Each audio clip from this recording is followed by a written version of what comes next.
Hello. This is about the fifth time I've tried to start this video today. It is raining outside. It's not that bad, it's not cold, but it's just quite blustery outside, and Bear hasn't been for her walk today. Mr. T's outside in the garden chopping back some brambles and stuff, so I put the dog outside saying, go outside, have a little bit of run around, the gates are all shut, she can go around, and she's literally, I'll show you, she's literally looking at me, look.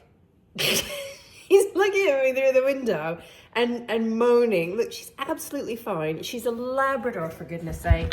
There's a little bit of rain is not going to hurt her, and it will be good for her to get some fresh air. And she's giving me the daggers, looking at me, crying like she wants to come in, and I'm not going to give in. She's being a spoilt brat. Also, my daughter keeps on messaging me wanting a lift home, and it's just one of those Sundays where I just want to get something done. Also, I'm going to have a bit of a rant. I bought some little microphones to clip on so that you can hear me better. Maybe not necessarily in this situation, but if I'm outside or that kind of thing, sometimes it's a little bit blurry. Like the last video that I did with Katie was like, you could see, you could barely hear me. Anyway, got them. Took me, I'm not very good at technology. It took me about 10-20 minutes to figure out how to use these things, plugged them in, started filming, and it sounds awful. It sounds worse than not having a microphone. And I think I made the classic mistake of buying cheap. I bought cheap ones and they don't work very well. So I think it is going to be one of those situations where I'm going to have to invest a bit of money and buy some decent ones so that going forward, if it's windy or if it's noisy or the laundry, the washing machine's about to spin and you'll hear it going, then, you can still hear me behind all that background noise. Anyway, rant over. Hope you're well. Hope you've had a nice week. I was thinking about things I could chat about today, and I haven't really been to any charity shops or any markets, and I haven't really bought anything at all for the last few weeks, so I haven't got sort of products to show you. But I thought it's Sunday and I've got my mum and dad coming round, as I always do on Sundays, particularly in the winter, I do roast dinners. I've tried to give my mum and dad lots of different things, winter salads, all sorts, even pasta last week, and they're very polite, but I can tell all they want is roast dinner. That is what they like, that's what they enjoy. They're quite traditional, I suppose you could say, in their tastes, in their culinary. They're not particularly adventurous. They wouldn't mind me saying that. They're not particularly adventurous when it comes to cuisine.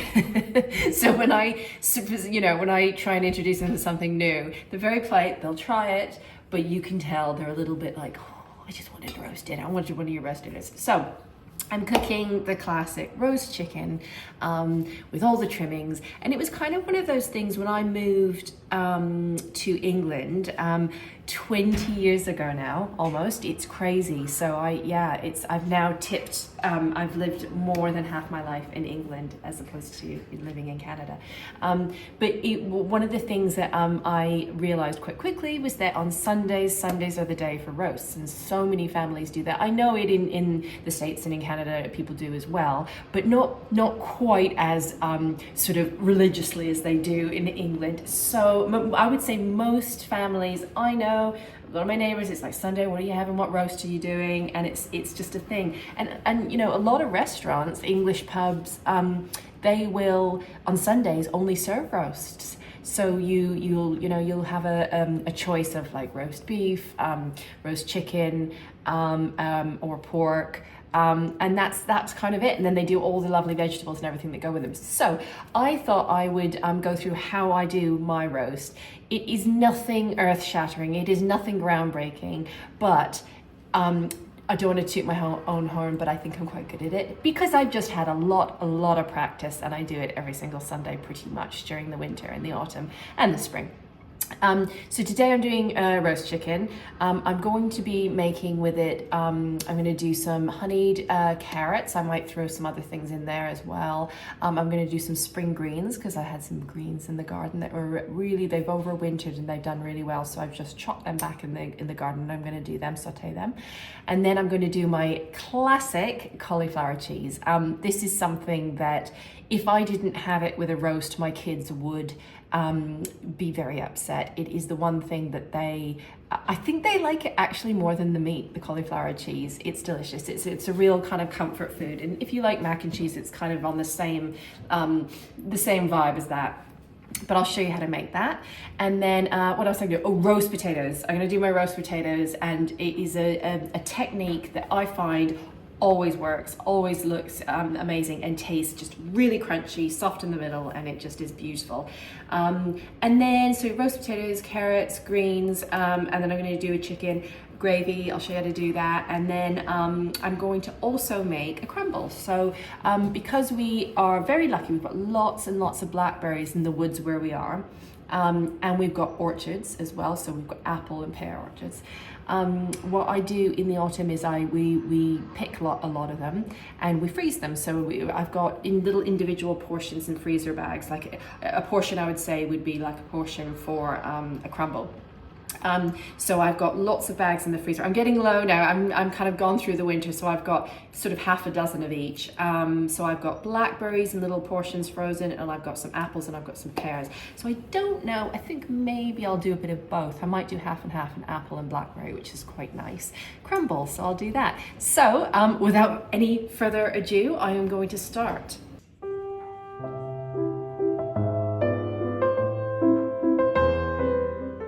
So you can see here, these are the little bags of apples that I do. We get so many apples and they freeze beautifully, but I freeze them in portions that are kind of approximately a crumble size, because really then if you're going to use them in baking, you've got kind of a good amount. I don't peel them. I think, you know, the ones this particular variety doesn't have, like the peels are absolutely fine to cook with. And then the blackberries as well are frozen. And what I do is I don't wash them when I pick them. I just literally put them straight into the bag, because then I wash them when I take them out of the freezer, because when they're really hard, you can see they're still wet. I just rinse them under the tap and all the little bits wash off. So yeah, I've got a kind of combination here of blackberries and apples, and then I'm going to add some sugar and some cinnamon and all really nice things, and then a really beautiful topping on top. So that is the beginning of my crumble. Okay, you can probably hear now the washing machine in the background. It is very authentic, this video, and it is very much what it would normally be like on a Sunday in the house. In a minute, you'll probably hear my boy yelling for me upstairs, "What are you doing? I'm hungry, I want lunch." Anyway, I'm starting off, what I'm going to do is start off with the cauliflower cheese, because that's something that you can make way in advance. You can actually make it a day before, it's absolutely fine. I'm not really going to be giving all these out recipes for this, because they're so readily available, the sauce for cauliflower cheese. There's so many recipes out there, and mine is really just a basic one. Also, I don't really use a recipe. I've done it so many times that I just kind of eyeball it. The one thing I would say that I do add to it is a little bit of Dijon mustard, always. And I often add a little bit of nutmeg to it. And it's kind of a similar, see, I'm literally just eyeballing it. If you want like I'd say it's probably about 2 tablespoons of butter to about 2 tablespoons of flour, approximately. Don't quote me on that. Definitely look up a recipe if you're not sure. And then you sort of melt it all, make a roux, and really, I've made this mistake before where I add the milk too soon. Like you really want, I'll show you, you really want it to bubble for a few minutes and to cook out the flour, because if you don't do that, it can get really, it can taste floury. So it really is sort of stirring it. It's one of those things you can't leave. You have to really, really watch it. I've got it on a medium heat here. And I like to make the cauliflower cheese first, because you can make it way in advance, cook it completely, and then just warm it up when everything is done. So I've actually, in the past, I've made it sort of a day or two before and cooked it. And then at the very end, you know, when it's ready to serve, I just pop it in the oven for sort of 10 minutes in bubbles, and you actually would never ever know that it was made a few days before. It does really well. If you're going to make it a few days in advance, Cook it. I've done it where I put the sauce over the raw vegetables and then I baked it a few days later, and it's not as good. I don't know why. I think something happens to the water content maybe of the vegetables and it goes a little bit watery. So I would definitely cook it right away, and then you can always sort of, you know, even cook it 3/4 if you want of the way, and then blast it in the hot oven and it will all bubble up. And it's a good one to make in advance. Okay, so the sauce is done for the cauliflower cheese, and it's so easy. Just put it over top, and we're going to bake it. And it, oh my gosh, it smells delicious. I need to get a new dish. Actually, I brought my favorite dish the other day that is that I use for cauliflower cheese, and this one is okay. I don't know if it's quite deep enough. It's okay because I haven't got a huge amount today, but it might sort of overflow a little bit if I was doing a larger amount. Anyway, I'm going to pop that in the oven, and then it's going to come out really beautifully. And I had some focaccia kind of breadstick things left over from Christmas to have with cheese, and I thought actually they'd be perfect to top this with. So they've got a bit of rosemary in them, so I thought that'd be really nice. Put them on before I bake them. Okay, there we go. I'm going to pop it in the oven now. We're not going to be eating until much later, but I'm going to put it in the low oven and it will be beautiful in about an hour. Okay, so the cauliflower cheese is in the oven. Now I'm going to do a crumble. It's super simple. I love making crumbles. I suppose it's because my mum always used to make them. My mum and dad had the most amazing garden growing up in Canada. And I mean, it was really incredible. They used to grow every type of fruit you can imagine. Amazing, like even peaches in her greenhouse she would grow, and grapes and strawberries and blackberries and raspberries. Oh, she had amazing raspberry canes.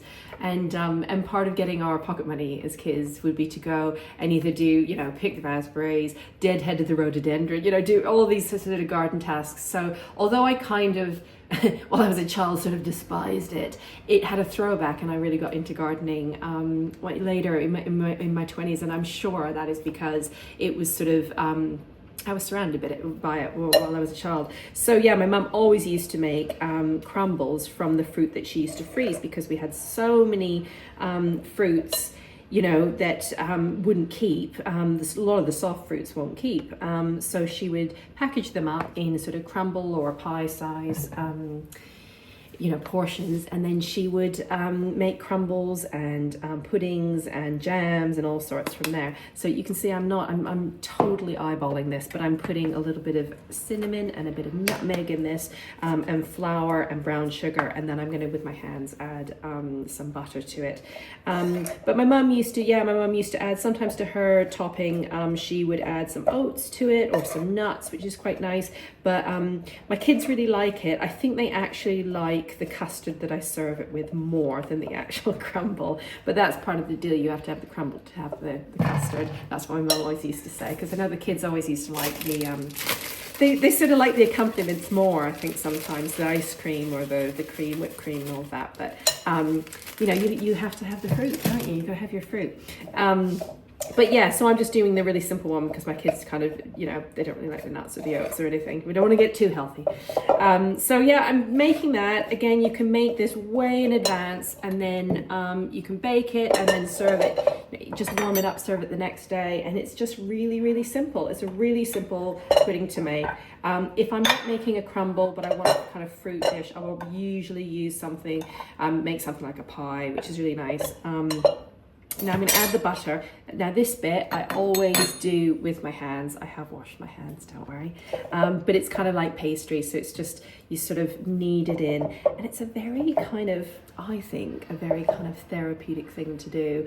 I often sort of stand and kind of daydream, look out the window. It is so vile outside. It is so wet and windy. But it's one of those lovely kind of kitchen activities that you can't rush, but you have to focus on, because I think the minute it gets into kind of, you know, first it's into little lumps and then it goes into finer pieces, and then when it gets into kind of I don't know what the texture would be. I guess it's sort of like a bit like sand. When it's starting to sort of stick together a little bit, then you have to stop, because the you want the butter to remain a little bit cold. So the whole kind of crumble mixture, you want it to still be quite chilled. You certainly don't want to get it into a dough. But when I'm doing it, sometimes because I do it by eye, I tend to kind of just not really measure it out. Sometimes if it's a little bit too sugary, I'll add a bit of flour and that kind of thing. So yeah, it's a very, very nice therapeutic activity.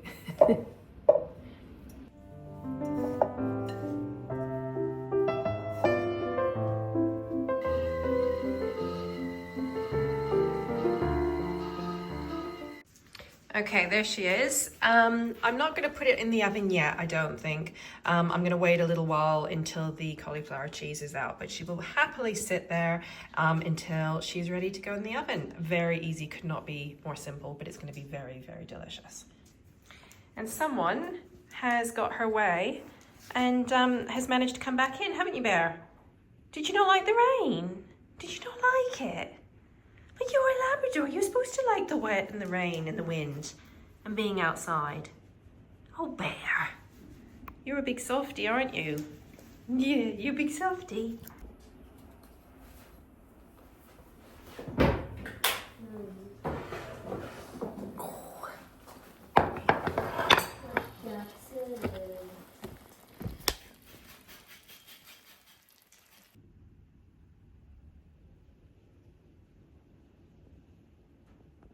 I actually forgot that I had some parsnips. So I'm going to roast them in a really hot oven, and I put some fennel seeds on them at Christmas, and it really, really tasted beautiful. It kind of gave it a little bit of an aniseedy flavor. And then I'm simply going to put a little bit of honey on top of them, and then also a little bit of soy sauce to kind of give it a little bit of a umami flavor, and then a bit of olive oil. And then I'm going to toss them, and then you can make them again. You can put them in the hot oven until they're nice and crispy and sort of caramelized, and then you can take them out and then just keep them warm, reheat them right before you're going to serve them. Okay, so I'm going to show you my way of doing roast potatoes. There are so many different theories and techniques to get the perfect roast potatoes, but this is how I do mine, and they turn out very well, and it's kind of foolproof, and you can't really mess up if you do it this way. So I've boiled all my potatoes, and I boiled them for about 10 minutes on a rolling boil. Now I'm going to drain them, and this again, this technique, the reason I love it is because you can do it in advance. So you can do it well in advance. You can do it even the day before, so you can prep them so that all you have to do is put them in the oven. So you drain them, here we go, pop them back into the colander, and then you add your fat. So I have, where did I put it? Here it is. I had a bit of goose fat left over from Christmas, so I've warmed it up on the Aga. So I'm going to just simply pour some of the fat in, and in my opinion, you have to be generous when it comes to roast potatoes. You're only going to get them, if you're lucky, once a week, so you want them to be good. So don't scrimp on the fat. It's the fat that's going to make them really crispy and crunchy and delicious. Now, with the goose fat, you could just stop at that, but I'm going to put a little bit of olive oil because I like it's not extra virgin, it's just a little bit. It really isn't much, but I do think it makes a difference to get them extra crispy.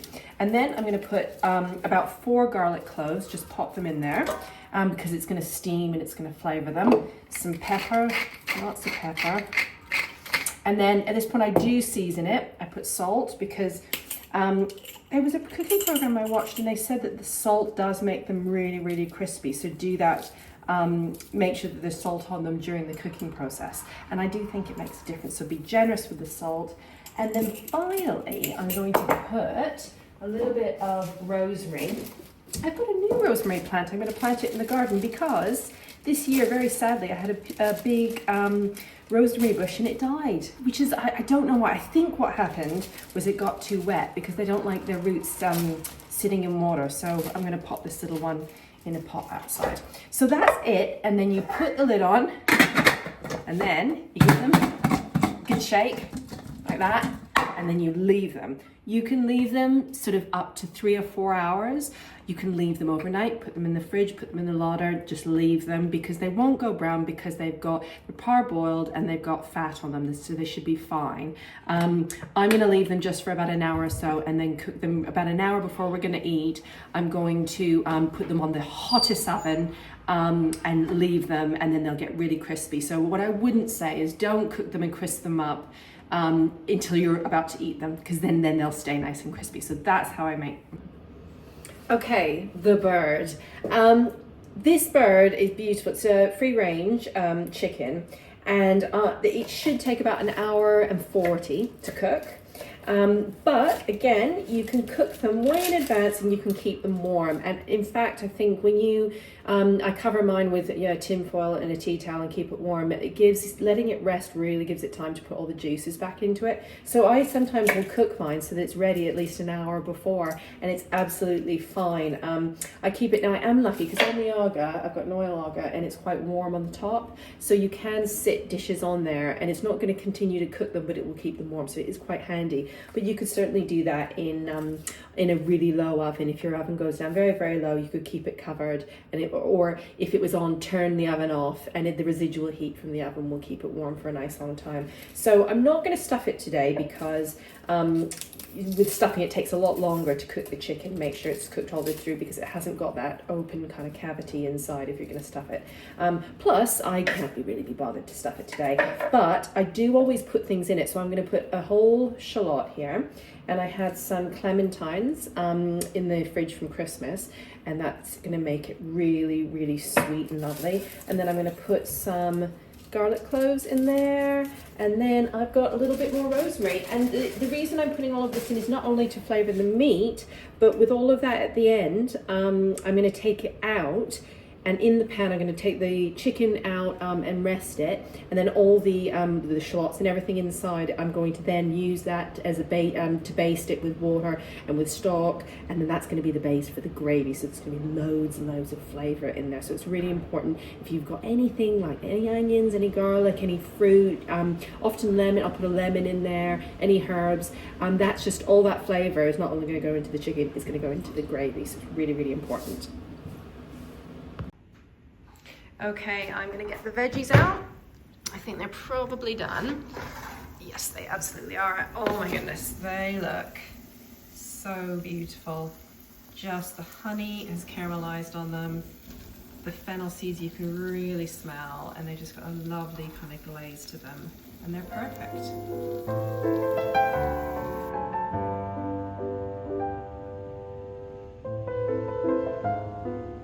It was really big, it was terrible in Scotland and Ireland and more kind of, other parts of the country, and we haven't really had it, but now it's kind of like, it's actually happening. And Guy's just been outside and he said that we've got a really beautiful beech tree, and it's swaying so much that he looked and it was lifting the ground around the oil tank, which is terrifying. We don't want the oil tank to come up. So my dad's coming around obviously for dinner, and my dad, I'm going to try and make this quite brief, but anyway, my dad spent most of his life in Canada. He did loads of logging, and he is a dab hand with a chainsaw, and he's got a chainsaw at home, and he's very good. He's still at the ripe old age of 77. He likes to chop trees down and chop wood, and that's how he keeps fit. So my dad, when Guy phoned, said about this tree, he said, I think we need to come down and have a look at it if it's really going to cause some damage. So there might be a tree in a minute being taken down, which is a little bit terribly sad because I don't want to take it down at all. I love this tree, but it's, the roots are right under the oil tank, and they're right underneath one of our sheds, and it's like lifting, and it's very windy. So unfortunately we're going to make a decision whether to pollard it, maybe bring it down a little bit. Anyway, spring greens. I went outside to see if I could use some of the ones that we had, but they're a little bit weedy and they're not big enough basically. So I got these ones in the fridge. I think they're like a soft cabbage. Let me show you. I think they're kind of like just a early cabbage. Got them at Waitrose. They're very nice. So what I'm going to do is chop them up roughly. fry them in a bit of oil, and then I think I've got a bit of cider. We don't really drink cider, but we were given a bottle or two at Christmas, and I was thinking of, while I'm frying them in olive oil, to whack a bit of cider in there, because I think it might be quite nice, and then some salt and pepper and maybe something else. So I'm going to do that, and it's not that long until we're going to be eating, so again, doing it all in advance, and yeah, that's next.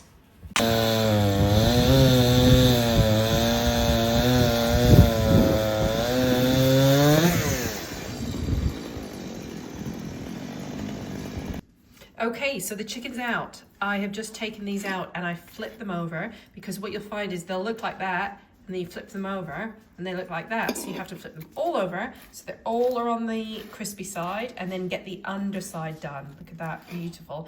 And they need always longer than you think. So, I mean, you could easily do an hour in a hot oven with roast potatoes, even if they're par-boiled. To get them really, really crispy. So these are not done, in my opinion. They need to cook more in, you know, a little bit longer. Chicken's out. I've done the gravy. There we go. It's all done. I need to sieve it, obviously, and get all the garlic and all of that out. But that is ready to put into a jug and sieve it. Chicken's resting. The greens are ready. I've put the cauliflower cheese and the carrots and everything back into the low oven just to heat up, and we're almost there.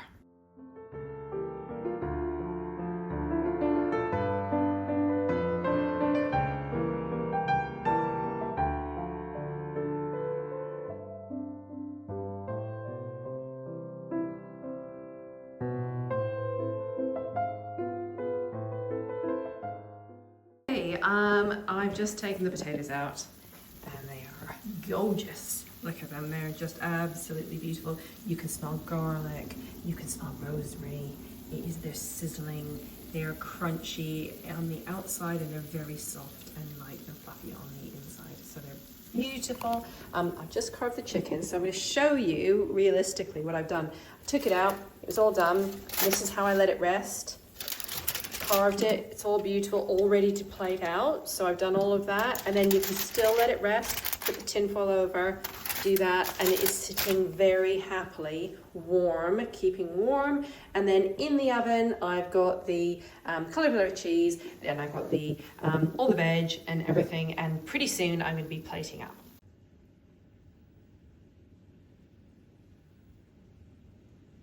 And here we are. Now, I do not have professional lighting, and it makes much of a difference if, you know, you have beautiful daylight, but I think that looks pretty darn nice. We've got all the veg, we've got lovely chicken, we've got Yorkshire pudding, I'll talk about that in a minute, sticky, gorgeous, sweet vegetables, and we've got cauliflower cheese. Bon appetit.